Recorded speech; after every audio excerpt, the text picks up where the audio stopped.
ఇప్పుడు మనం చేయబోయే ఐటమ్ కోకోనట్ రైస్ అన్నమాట, కొబ్బరి అన్నము. సో దానికి కావాల్సిన పదార్థాలు బియ్యం. ఇది నేను నార్మల్ సోనా మసూరి బియ్యం తీసుకున్నాను, మీకు కావాలంటే బాస్మతి రైస్ కూడా తీసుకోవచ్చు. ఇది కొబ్బరి తురుము అండ్ ఇవి పోపులు.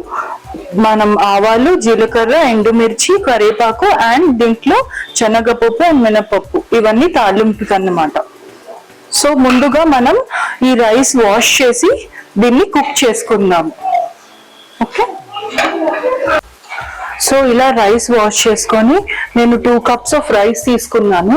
ఈ కప్ తో 2 cups ఆఫ్ రైస్ తీసుకున్నాను. సో 1:2 అన్నమాట, అంటే ఒక కప్ కి 2 cups ఆఫ్ వాటర్ వేయాలి.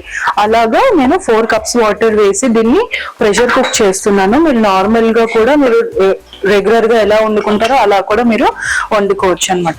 సో ఇది రైస్ వాష్ చేసుకొని వాటర్ వేసి పెట్టుకుంటున్నాను. సో ఇది నాకు ఒక 1-2 విజిల్స్ వస్తే సరిపోతుంది, కుక్ అయిపోతుంది రైస్. సో ఆల్రెడీ రైస్ మనం కుక్ చేసి పెట్టుకున్నాం కదా, ఇది రైస్. ఇప్పుడు దీన్ని మనం తాలింపు పెట్టుకుందాం కోకోనట్ రైస్ కోసం. సో ఫస్ట్ పాన్లో ఒక 2 spoons గీ వేస్తున్నాను అండ్ కొంచెం ఆయిల్. మీకు కావాలంటే మొత్తం ఆయిల్తో కూడా చేసుకోవచ్చు, మొత్తం ఘీతో కూడా చేసుకోవచ్చు. నేను 2 మిక్స్ చేశాను.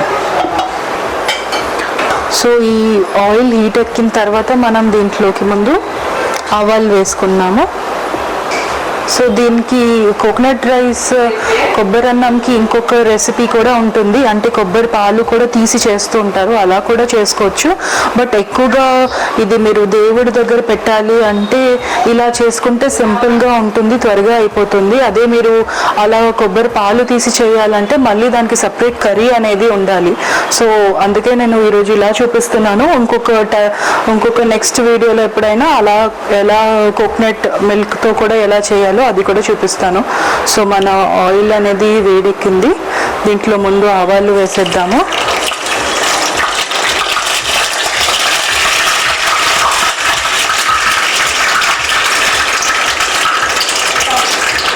నెక్స్ట్ మనం దీంట్లో ఈ శనగపప్పు, మినప్పప్పు వేసేద్దాము అండ్ జీడిపప్పు కూడా వేసేసి మనం దీన్ని ఒక 2 minutes జస్ట్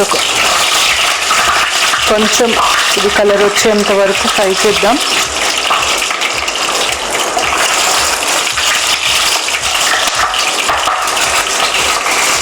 తర్వాత దీంట్లోకి జీలకర్ర, ఎండుమిర్చి అండ్ కరివేపాకు కూడా వేసేద్దాం.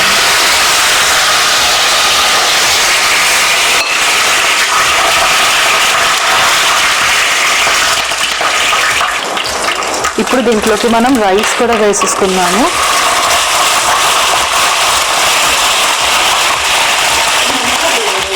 నేను ఒక 2 cups ఆఫ్ రైస్ తీసుకున్నాను, దానికి నేను ఒక 1 cup కోకోనట్ అది తురిమిన కొబ్బరి కూడా వేస్తున్నాను. కావాలంటే మీరు ఎక్కువ కొబ్బరి కావాలి తింటారు అంటే ఎక్కువ కొబ్బరి కూడా వేసుకోవచ్చు. నేను దీంట్లో ఒక 1 cup కోకోనట్ వేసేస్తున్నాను.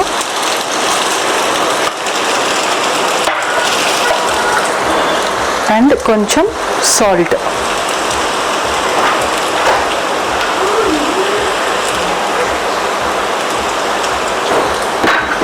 వేసి దీన్ని బాగా ఒక 5 minutes కుక్ చేసుకుంటే అయిపోతుంది.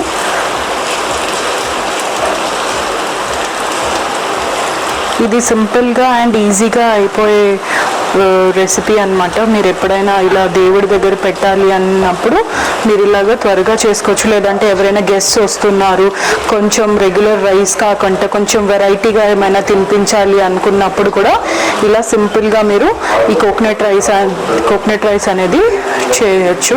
సో దీనికి స్పెషల్గా కర్రీ ఏం అక్కర్లేదు, ఇలా కూడా సింపుల్గా ఇలా ప్లెయిన్గా కూడా తినొచ్చు. లేదంటే మీకు కర్రీ కావాలంటే ఏమైనా మిక్స్డ్ వెజిటబుల్ కర్రీ కానీ లేదంటే ఇంకేమైనా వెజిటబుల్ కర్రీతో కూడా మీరు దీన్ని పేర్ చేసుకోవచ్చు. సో లాస్ట్లీ కొత్తిమీరతో దీన్ని ఎండ్ చేసుకున్నాము. సో అయిపోయింది, రెడీ అయిపోయింది. స్టవ్ ఆఫ్ చేసేసాను. ఇప్పుడు ఒక సర్వింగ్ బౌల్లోకి తీసుకున్నాము. ఇది సింపుల్ అండ్ ఈజీగా అయిపోయే కోకోనట్ రైస్ రెడీ.